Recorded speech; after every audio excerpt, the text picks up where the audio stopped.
আসসালামু আলাইকুম সবাইকে। গরুর ভুঁড়ি কোরবানির দিন ফুল পরিষ্কার করতে পারিনি, আজকে নামিয়ে নিয়েছি। নিয়ে গরম পানি করে তার ভিতর ভিজিয়ে রেখেছি। এবার বটি দিয়ে চেঁচে নিচ্ছি। দেখেন আশেপাশে কোনা যাতে না থাকে, ময়লাগুলো ভালো করে পরিষ্কার করে নিয়েছি।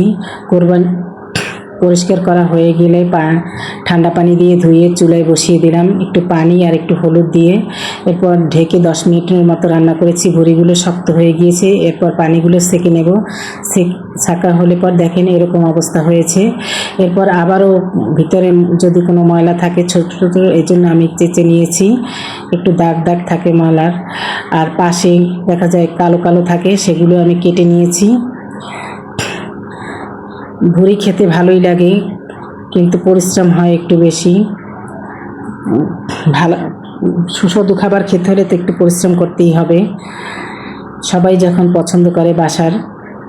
প্রথম দিন আমি কোরবানির দিন ভুঁড়ি পরিষ্কার করে নিয়েছি। ফুটন্ত গরম পানির ভিতরে ভুঁড়িগুলো 5-6 মিনিট রেখে দিয়েছি। তারপরে